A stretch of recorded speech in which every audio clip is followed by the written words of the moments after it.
Oke guys, jadi kali ini kita akan mereview film Ananta. Film ini diproduksi oleh Man Punjabi dan diangkat dari novel Ananta Prahadi by Risa Saraswati. Tania bersekolah di sebuah SMA di Jakarta. Saat jam pelajaran, ketika gurunya sedang menjelaskan, ia hanya melamun sambil menggambar. Ketika gurunya menjelaskan dan memberikan sebuah pertanyaan, satu kelas hening, ada satu siswa yang menjawab namun dimarahi gurunya karena jawabannya dianggap kurang tepat. Kemudian gurunya menjelaskan kembali materi tersebut. Namun Tania menguap dan membuat gurunya marah, sehingga gurunya melontarkan pertanyaan tersebut kepada Tania. Kemudian gurunya mengambil gambar Tania, meledeknya, kemudian dirobek oleh gurunya.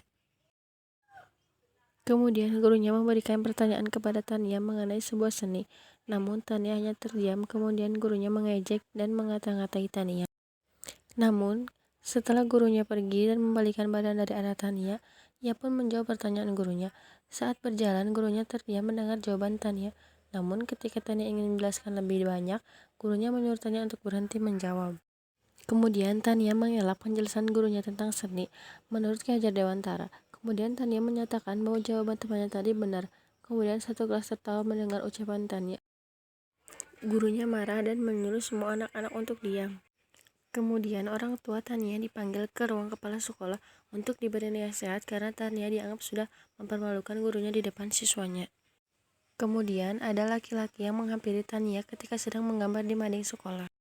Tania meninggalkan orang tersebut dan duduk di ruang tunggu. Kemudian laki-laki tersebut menghampiri Tania. Sementara orang tua Tania memohon agar anaknya tidak dikeluarkan dari sekolah. Laki-laki itu bertanya mengapa ia bisa dipanggil ke ruang kepala sekolah. Kemudian ibunya memanggil Tania, namun laki-laki itu dipanggil untuk masuk ke ruang kepala sekolah. Di rumah Tania sedang melukis, kemudian kakaknya datang dan mengetuk pintu rumah tersebut. Namun Tania tidak membukakan pintu sama sekali. Saat itu pembantu rumahnya memujuk agar bisa masuk ke dalam kamar Tania. Tania pun membuka pintu dan mengambil nasi kerak pemberian pembantunya itu. Kakaknya pun masuk dan menasihati Tania karena ia sudah tidak berangkat sekolah selama 5 hari. Ibunya juga sakit karena selalu memikirkan Tania. Namun ketika kakaknya mengatakan bahwa Tania telah mengecewakan almarhum papanya, Tania langsung terdiam. Keesokan harinya, Ananta ternyata sudah duduk di tempat Tania. Semua orang terdiam ketika Tania datang. Ketika Ananta bertanya kepada Tania, ia malah didorong oleh Tania hingga terjatuh ke lantai. Kemudian saat bel berbunyi, Ananta kembali duduk di tempat Tania. Saat jam pelajaran, Ananta terus saja mengajak Tania mengobrol. Namun, Tania menggarisi mejanya dengan spidol sebagai pembatas bahwa Ananta tidak boleh melewati batas tersebut.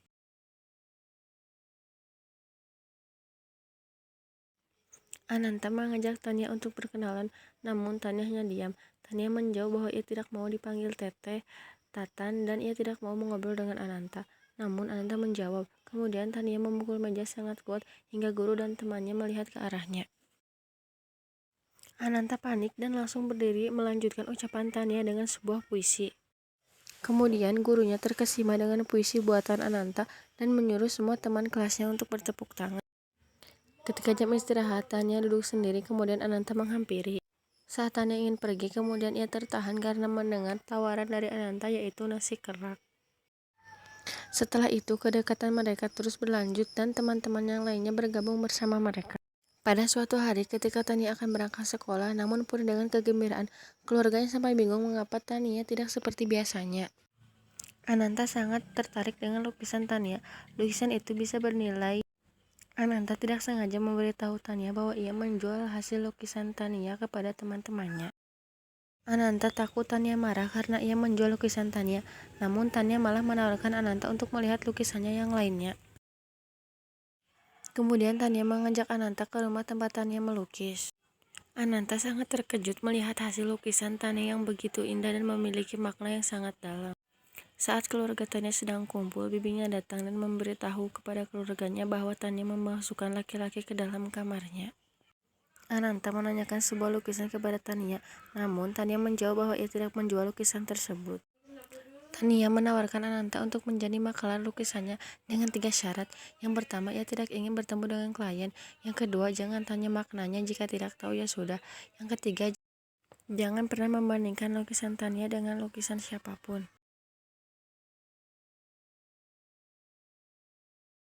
Saat mereka sedang mengobrol, kemudian kakaknya mengetuk pintu dan meminta untuk dibukakan kepada Tania. Namun Tania menyuruh Ananta untuk jangan membukakan pintu tersebut.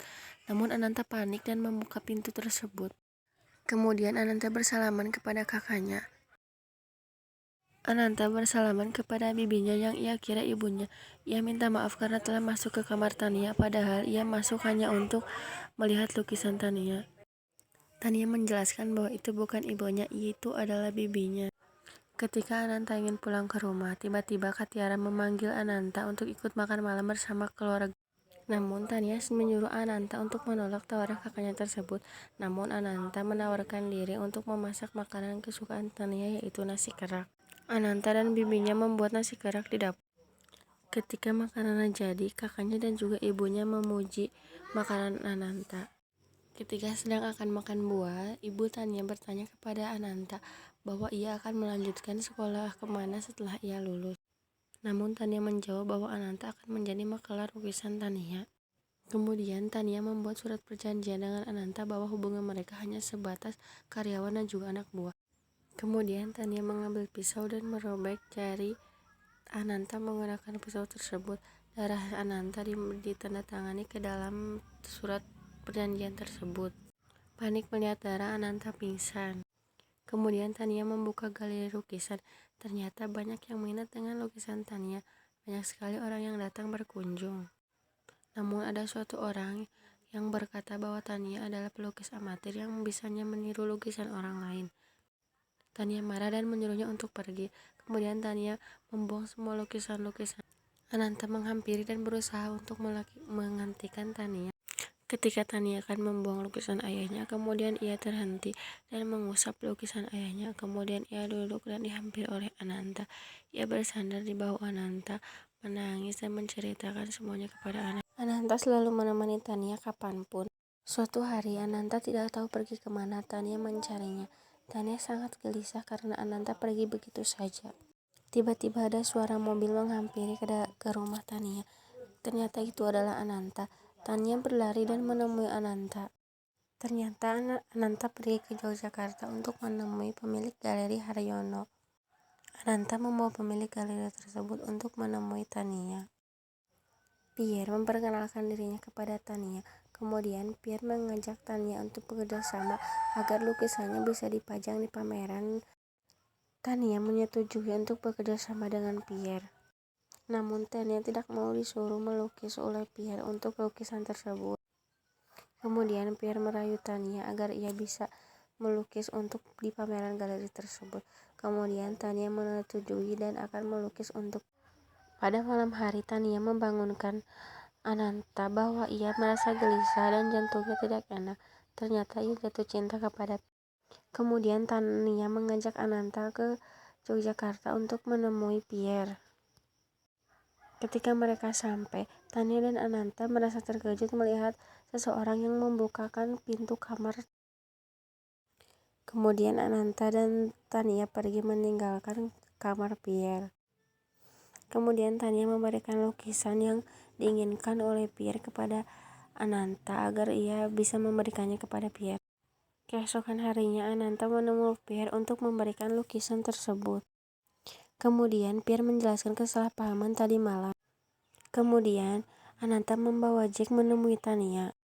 Jack menemui Tania untuk mengurus surat tiketnya untuk ia pergi ke Jogja mengikuti pameran.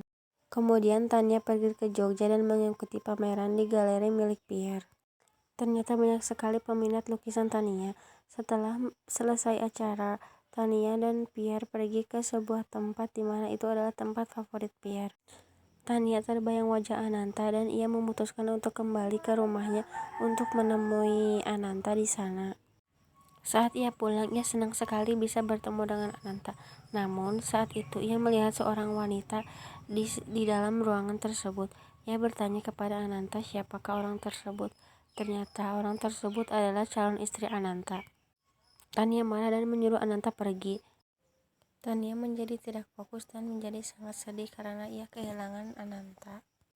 Saat Tania sedang melamun dan Pierre pun datang untuk mengurus acara pernikahan mereka. Pierre pun memenuhi janjinya untuk membawa Tania ke tempat villa tempat ayahnya tersebut.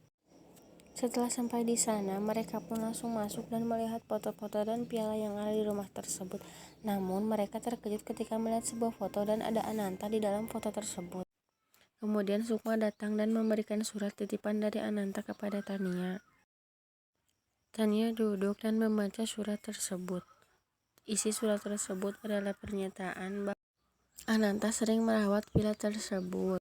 Saat sedang mengobrol, ayah Tania mendapat telepon bahwa proyek di lokasi B mengalami longsor, kemudian menyuruh Ananta untuk mengantarnya ke lokasi tersebut.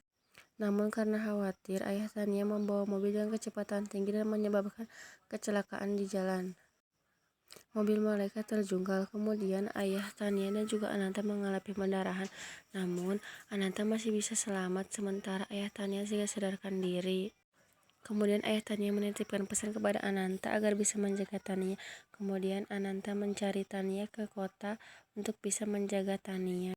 Namun Tania sudah membuat perjanjian di atas darah bahwa hubungan mereka hanya sekedar bos dan juga karyawan.